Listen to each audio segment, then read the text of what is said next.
bonjour, bienvenue à la médiathèque de Châteauroux. Et là, aujourd'hui, à Niçois, qui fait Bonjour. avec nous pour ce rendez-vous, troisième rendez-vous. Donc, je rappelle, il y avait donc Éric Laurent, Sylvain Guillaumet, à Niçois, donc dans un domaine un peu différent. Et on va savoir un petit peu plus.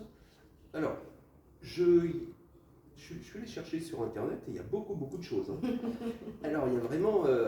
Je me suis fié quand même à l'Agence des musiques des territoires d'Auvergne. C'est quand même. C'est pas rien. Où il dit pas mal de choses quand même. Baigné dès l'âge de 4 ans dans les musiques auvergnates à Paris. Alors, c'est quoi les musiques auvergnates à Paris? Comment ça se passe? Comment on peut être baigné dans les musiques auvergnates à Paris? On pense au Café Charbon. Alors, ce n'est pas faux. En fait, j'ai eu la chance de faire partie du mouvement de la Ligue auvergnate et du Massif central, qui est un mouvement associatif qui regroupe un ensemble d'amicales d'originaires du Massif central. Dans cette partie-là, il y a la voix en fait, des groupes folkloriques. D'accord. Et je suis rentrée dans un groupe folklorique auvergnat avec mes parents à l'âge de 4 ans. Parce que nous n'avons jamais trouvé la salle de répétition du groupe celtique breton. D'accord. Ah oui, parce que ça aurait pu être. Oui, tout à fait. Si ça se trouve, je ne serais pas la Bardère, cette fois. Ah, Si, pour plaisanter. Non, mais en fait, mes parents, nous on habitait dans la banlieue ouest, enfin mes parents habitaient dans la banlieue ouest, originaires pour moitié de Bretagne et d'Auvergne. D'accord. Donc un circuit classique en fait pour leur génération. Moi, je suis née en région parisienne avec eux et donc je les ai suivis. Et dans ce groupe folklorique qui s'appelle La Crousade, à Rueil-Malmaison, en fait, il y avait une section enfants. Donc j'ai commencé par la danse, puis l'instrument, après des études de musique classique en conservatoire, également en région parisienne, à l'école municipale de Poissy. À l'époque, on appelait ça le Conservatoire national de région de Rueil-Malmaison, dans les Hauts-de-Seine, en piano, formation musicale, harmonie, chorale, et une partie des études classiques. Donc, je faisais en région parisienne, j'avais un parcours parallèle entre les musiques classiques et les musiques dites folkloriques. Voilà. Donc, dans une structure associative dans laquelle je suis restée une bonne vingtaine d'années. Oui, c'est ce que j'ai vu, c'est que tu as vraiment une formation musicale, c'est solide. Enfin, musique conservatoire national régional, c'est ça? Tu es diplômé. Oui. Piano. Oui. Et donc, là, tu réponds à une question que je voulais vraiment te poser. Mais pourquoi la vielle? Parce qu'à Niçois est vielleuse, vielliste. Les deux se disent, je crois. Hein, c'est ça? Voilà. Oui, tout à fait. Et puis surtout, j'essaye d'être musicienne sur l'instrument. C'est-à-dire de sortir du cadre uniquement de l'intérêt qu'on peut avoir sur cet instrument, qui est fabuleux, hein, au demeurant. Si vous ne l'avez jamais rencontré, je vous le recommande. Voilà, c'est un instrument qui est très riche en symbolique, qui a une capacité mélodique, rythmique, harmonique, qui peut être rond, qu'on porte sur le rond ou plat, mais qu'on porte vraiment à bras le corps. Donc on est vraiment dans un prolongement de son corps, et c'est un instrument qui a vraiment des univers musicaux, de sons très particuliers et très riches. Donc je vous recommande vivement de croiser cet instrument dans votre vie. Ça, c'est vraiment important ce que tu dis, parce qu'on peut avoir une image de la vielle assez très limitée. Je parle le Berry par exemple, on voit le Lucien Berrichon avec sa biode, avec ce son un petit peu sans plus, quoi. Mais ce que tu dis, effectivement, c'est que ça va bien au-delà de ça, quoi. C'est un instrument qui est beaucoup plus, beaucoup plus complexe que ça. C'est pas simplement la vieille Berrichon qui va jouer des bourrées, c'est ça, c'est ce que je voulais dire, quoi. Oui, alors disons que, en effet, l'imagerie d'Épinal tente à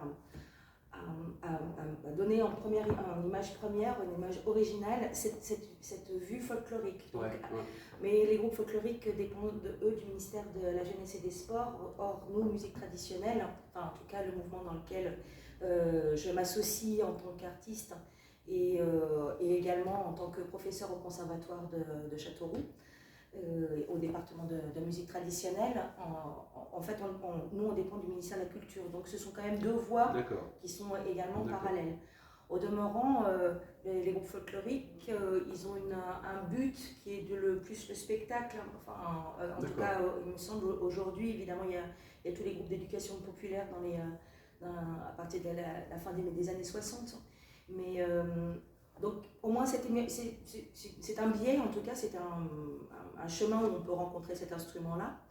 Il a sa fonction sociale.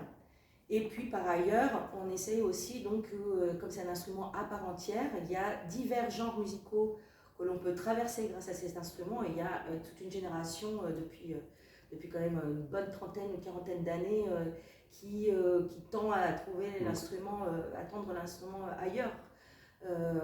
Pour prendre exemple, ici dans le Berry, on a Valentin Castrier qui a beaucoup œuvré justement sur le renouvellement de la lutherie, sur de nouvelles techniques d'archer, parce que venant d'un autre univers, venant de l'univers de la chanson, lui il a abordé l'instrument d'une autre manière. Mais sinon, vous avez évidemment Grégory Jolivet qui est la figure locale aussi, Castelroussine.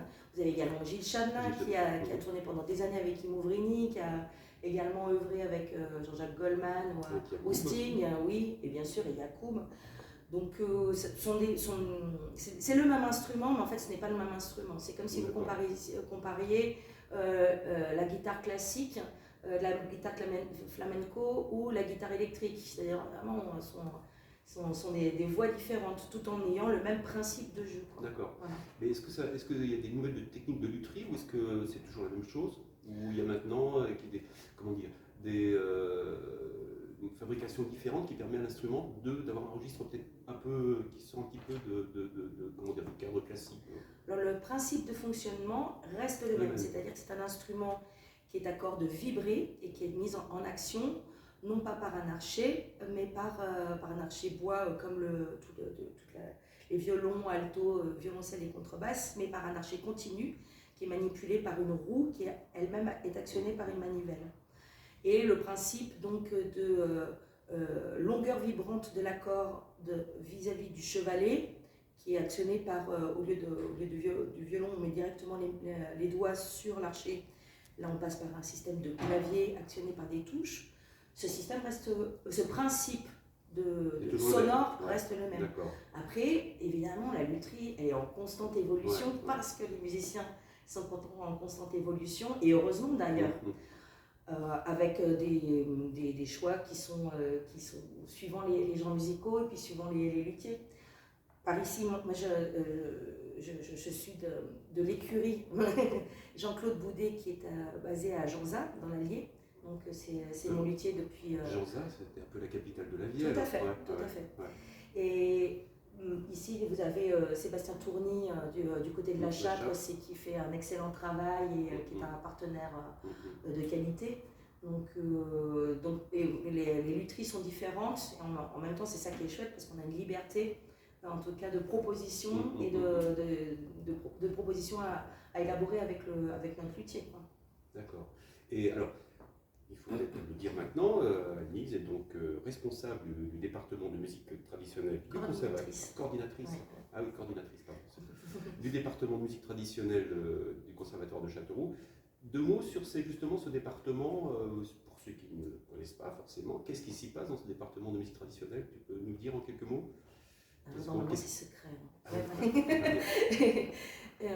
Alors, depuis les années 90, c'est-à-dire après la gauche au pouvoir, en fait, les musiques traditionnelles sont rentrées au ministère de la Culture. Enfin, en tout cas, il y a eu, évidemment, suite au mouvement folk, il y avait déjà des gens qui se structuraient et qui montaient des structures associatives de poids pour pour continuer ce travail de collecte et de revivalisme donc, du répertoire.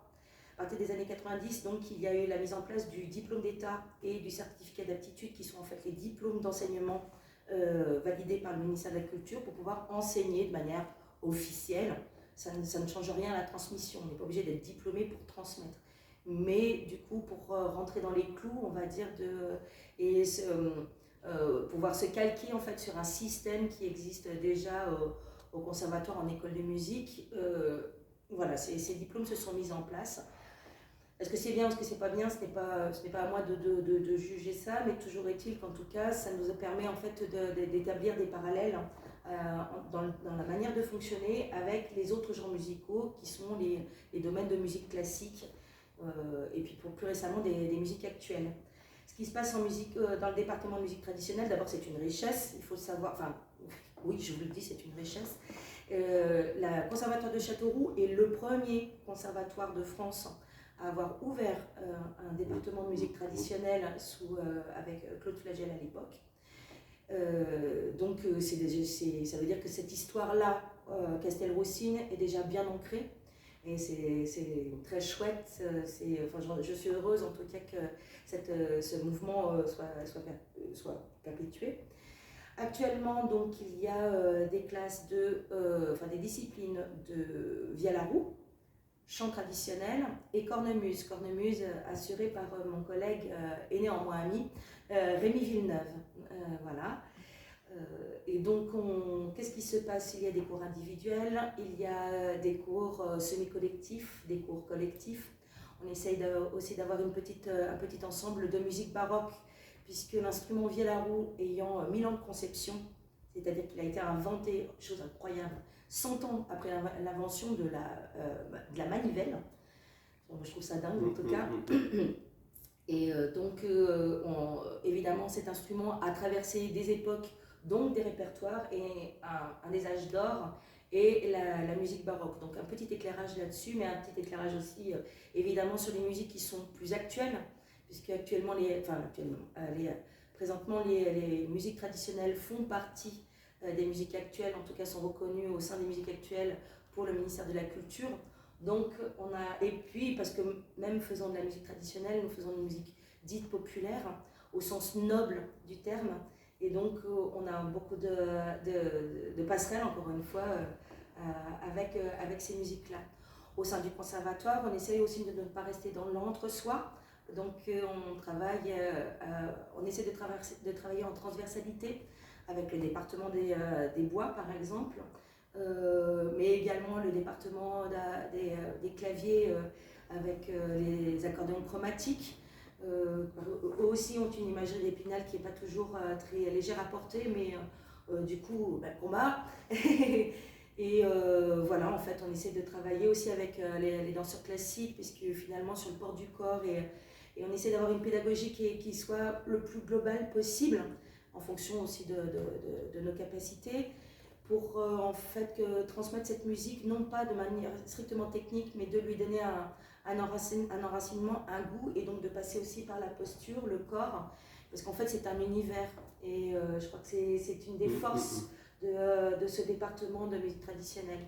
Un des avantages également, c'est que nous travaillons sur l'oralité, mais également sur l'écrit, avec une formation qui est adaptée en fonction des niveaux des élèves, et que pour le moment aussi nos supérieurs acceptent aussi que nous ayons toute catégorie d'âge dans cette section, dans ce département, ce qui nous permet vraiment d'intégrer le plus de personnes possible. Et donc ça signifie que vous êtes le bienvenu. Ah oui, alors, parce que justement, le mot conservatoire, ça fait toujours un petit peu peur. C'est vrai, le conservatoire, on dit quoi alors? Mais, alors, le département de musique traditionnelle, l'ambiance est plutôt sympa. Franchement, on s'amuse. On m'a dit, je sais pas. Mais on s'y amuse bien, et puis il y a quand même un rapport qui n'est pas scolaire, déjà. Et puis voilà. Donc ça, je pense que c'est vraiment important de le dire. Je ne sais pas si un jour ils changeront de terme pour autre chose que conservatoire. Parce que je sais pas, c'est un mot qui n'est pas. Enfin, c'est un terme qui n'est pas conservatoire, conservé, ouais. Il manque, excuse-moi, je t'interromps, mais il manque peut-être dans le terme un côté vivance, oui. Mais en fait, espérons que les gens ne restent pas uniquement sur cette première idée, oui. de la conservation. Oui. Après, c'est le début de conserver. Après, il faut conserver les graines pour pouvoir faire pousser une plante. Oui. Au département de Trad aussi, on essaie d'avoir quand même de la musique dite d'ensemble, ça ne veut tout et rien dire, mais en tout cas, c'est-à-dire que le commun est important, c'est-à-dire l'individu au sens d'un groupe, à l'intérieur d'un groupe, est important. Et en fait, sur cet enrichissement des uns et des autres, musicalement, mais et également humainement, est très important. On essaye donc aussi de voir régulièrement des prestations qui ne sont pas non plus... on essaie que ce ne soit pas uniquement dans l'entre-soi, c'est-à-dire de pouvoir proposer aussi des animations, des concerts, des balles, et de s'intégrer en fait dans la politique culturelle territoriale. En fonction de notre niveau et sans se mettre la rate au courbouillon, si vous me permettez cette expression, mais en tout cas de pouvoir vivre ça. Excusez-moi.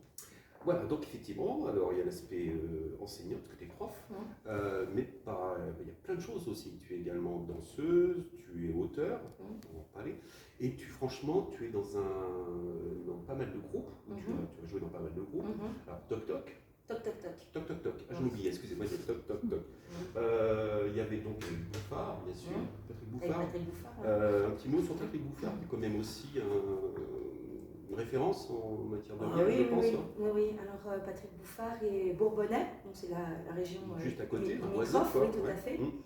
C'est quelqu'un qui a vraiment œuvré pour la reconnaissance du jeu, d'un jeu nourri, d'un jeu assez rock'n'roll. Et d'ailleurs, pendant de nombreuses années, il a été à l'époque chez François G. Lazaro dans Boucherie Productions. Donc il a été à l'avènement du label Acoustec qui était destiné aux musiques acoustiques justement, suite à une rencontre en fait fortuite lors d'un festival en région parisienne.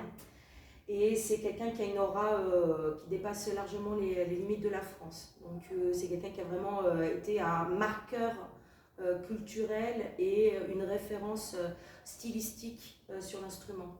Et c'est quelqu'un qui est encore en activité pour les personnes qui se poseraient la question. Le trio DCA. Oui, le trio DCA, qui n'est malheureusement plus, nous n'œuvrons plus ensemble. Par contre, mes collègues, c'était un trio donc, de musique spécialisé dans la musique de Haute-Auvergne, donc tout ce qui est Cantal et puis Haute-Loire, grosso modo, un petit peu de Puy-de-Dôme, donc vraiment spécialisé sur la bourra à 3 temps, pas uniquement, mais en tout cas le répertoire traditionnel et collecté dans cette région, la Haute-Auvergne, accompagné donc de Dominique Paris à la cabrette, qui est une cornemuse spécifique d'Auvergne, à la différence des cornemuses du centre-France ici, qui sont la 16, et puis dans le Bourbonnais un peu plus la 20 pouces, mais c'est autre chose encore que les cornemuses qu'on peut voir dans la filmographie américaine ou anglaise, c'est autre chose, c'est le même principe de jeu, mais c'est vraiment des sons différents de la cornemuse écossaise ou du binocose breton. Et le troisième acolyte, Hervé Capel, à l'accordéon chromatique, qui est un artiste chevronné, l'un comme l'autre d'ailleurs, très spécifique dans ce genre musical-là. Je dois avouer que du coup, suite à notre séparation, parce que ce sont des histoires de vie, après plus de 20 ans de parcours et de chemin ensemble, de camion on va dire, maintenant j'ai un autre groupe je participe à un autre groupe de musique d'Auvergne, aussi spécialisé en musique Auvergne, avec un peu plus peut-être un aspect légèrement policé parisien, avec Tiennet, d'ailleurs sous la direction artistique de Tiennet Simonin, à l'accordéon chromatique, et de Camille Rebaud, qui est un excellent joueur de violon. D'accord. Il faut dire qu'à Nice, tu fais beaucoup de scènes quand même. Oui. Depuis combien de temps? Ça fait combien de temps que tu es en Depuis une question. Beaucoup depuis 2 ans, puisque j'en ai 20. Non, ça fait quand même pas mal de temps que tu fais de la scène. Oui, c'est une bête de scène, ça je peux vous dire. Ah oui, sur scène, tu assures. Alors il y a aussi pour les... Ça, j'avoue qu'il n'y a pas très longtemps, je sais, les Encres de Barbac. Tu as participé aussi à cette expérience quand même qui est plutôt sympathique. Et eux, ils ont la délicatesse de m'inviter régulièrement. Les Ogres de Barbac, c'est vraiment un groupe de chansons populaires. J'adore leur système, leur fonctionnement et leur autocratie en fait dans tout ce qu'ils ont monté en termes d'édition, production, etc. Et donc l'album que tu as entre tes mains, c'est la collection Pitocha. Donc là, le premier, c'est Au pays des mille collines, et puis il y a aussi un deuxième album qui a suivi là-dessus. C'était suite à une rencontre en fait, parce que les filles joue de la vielle. Oui, elles se ressemblent beaucoup, les filles. Ouais. Bah, elles sont jumelles. Ah parce que je regardais sur une vidéo, je me dis, qu'est-ce qu'elles se ressemblent, ces deux filles? Ah, d'accord. Mais ils sont tous frères et sœurs, en fait. D'accord. Et ils sont d'une gentillesse et d'une générosité vraiment hors norme. Ouais. Et donc, ils avaient, suite à une rencontre avec Patrick Bouffard, on a été invités donc, sur cet album-là à participer. Puis ils ont eu l'élégance aussi de nous proposer de la composition donc sur cet album-là. Et après, j'ai pu faire des petits bouts de tournée avec eux, avec Guillaume Lopez, avec Cyril Breteau. Et puis donc Julien Barbance qui est actuellement aussi également Julien avec Barbance, eux. que l'on salue. Oui. Et puis donc la fanfare, toute leur équipe. Vraiment, si vous ne les avez pas rencontrés également, ça se vit. Les œuvres de Barbac, ça se vit. Juste une petite chose, parce qu'on parle de Julien Barbance, qui était également qui était prof de cornemuse au conservatoire quelque temps. Donc Julien Barbance qui joue dans le groupe La Machine, Bouniassoun, et voilà. Alors Julien, un jour, je vais te poser la même question, parce qu'il est parisien, comme toi. Et je dis, mais comment un jeune parisien peut jouer de la cornemuse, parce qu'il y a le rock, etc., mais la cornemuse. Et il m'expliquait qu'il avait accompagné son grand frère, au festival de Saint-Chartier. Et là, c'était, voilà, c'est ce que je veux faire. Et toi, justement, on en parlait tout à l'heure, quand je regardais un petit peu ta biographie, donc tu es parisienne, je me disais, la Vielle, une parisienne qui se met à la Vielle, mais tu as répondu à la question effectivement par le biais des groupes folkloriques. Voilà, exactement. Et parce qu'il y avait une section donc enfants, j'étais personnellement un peu plus intéressée par la cornemuse, donc la cabrette, que jouait mon papa. En fait, j'étais vraiment une toute petite puce. Et je ne touchais pas le hautbois sur les instruments. Il se trouvait que j'étais pianiste au conservatoire et que suite à un premier stage, mes parents ont toujours été très intéressés et très ouverts culturellement. Donc je n'ai eu qu'à suivre leurs traces, en tout cas pour faire mes premiers pas. Et donc suite à un stage de vielle qu'avait suivi mon père, ma maman m'a dit, regarde, il y a des touches noires, des touches blanches. Tu verras, c'est pareil. Enfin, je plaisante, mais en tout cas, je la remercie de m'avoir attelée derrière l'instrument. Ensuite, pourquoi je crois que la question qui m'anime le plus, ce serait pourquoi continuer d'en faire. Ah oui, d'accord. Parce que du coup, j'ai commencé à l'âge de 9 ans la vielle à roue, et donc du coup, j'en ai un peu plus là. Et en fait, c'est parce que c'est un instrument qui est, comme je l'ai dit tout à l'heure, qui est assez passionnant en fait, qui est vraiment un synthétiseur acoustique fabuleux.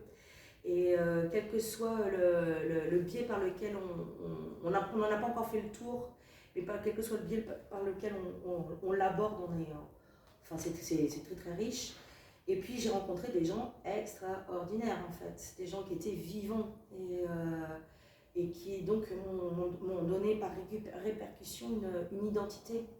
C'est-à-dire, encore une fois, ces musiques-là sont d'une telle liberté, mais dans un cadre donc, également protecteur.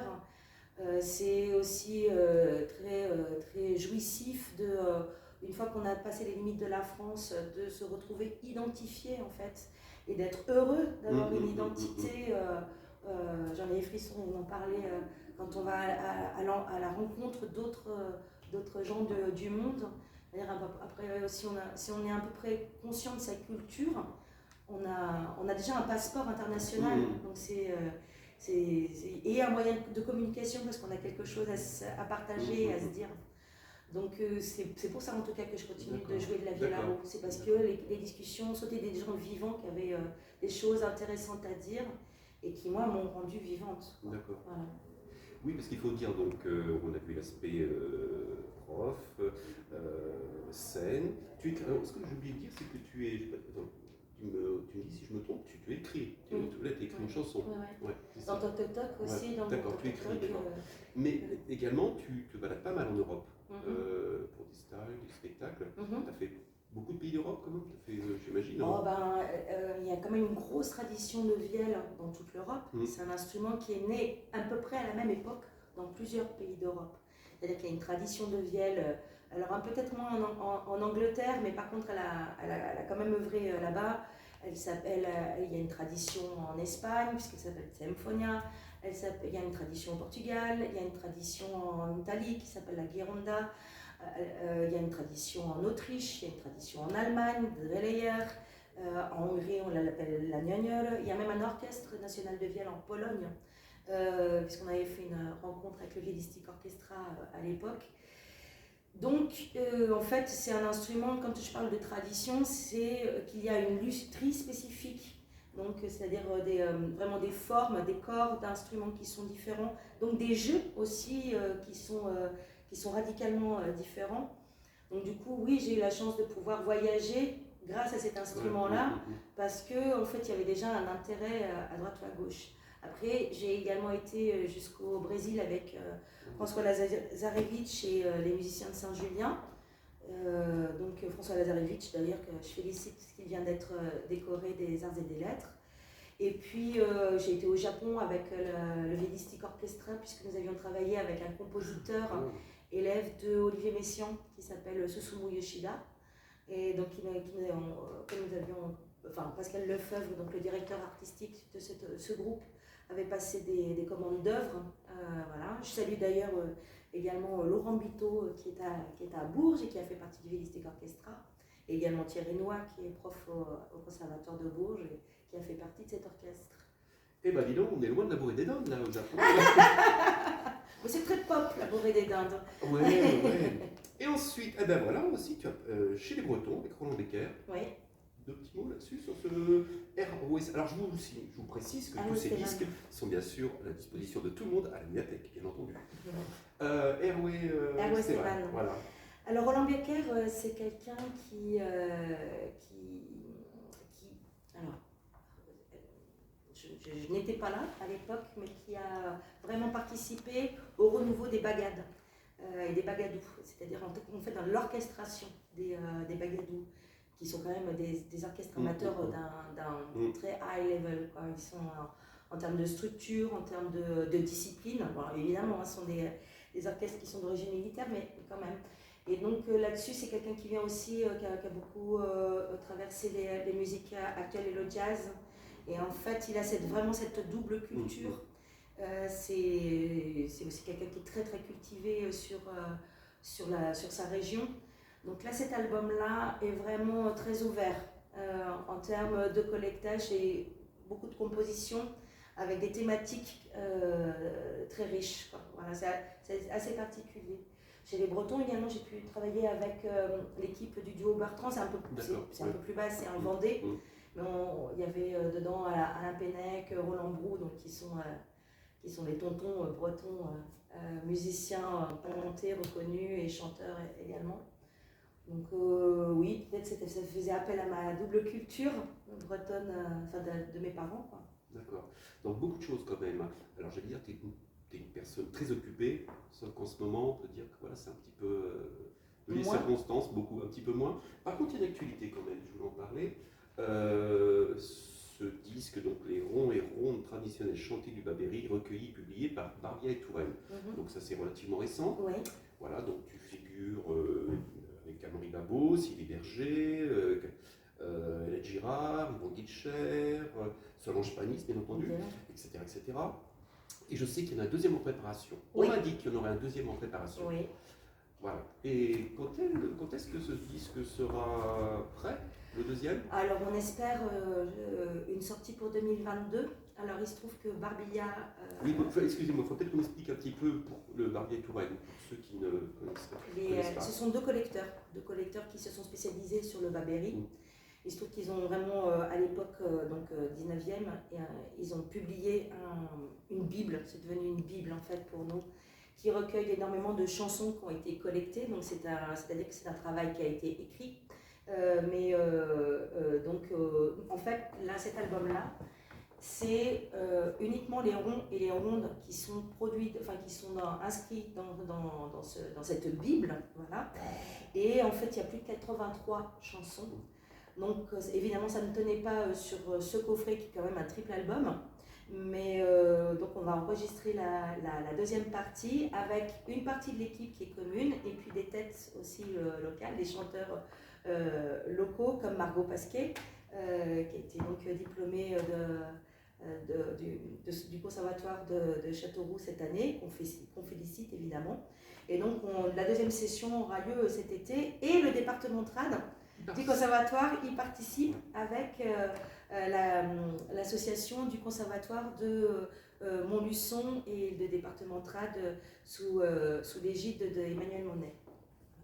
Et on remercie la EPEM, Jacques Lanfranchi et Jean-Michel Perru de faire ce travail-là en fait, de ligne éditoriale très précise. Si vous voulez en savoir plus sur ce magnifique instrument qu'est la vielle, consultez YouTube Vielle, où notamment vous pourrez voir une émission de Jean-François Zigel avec Agnès comme invité.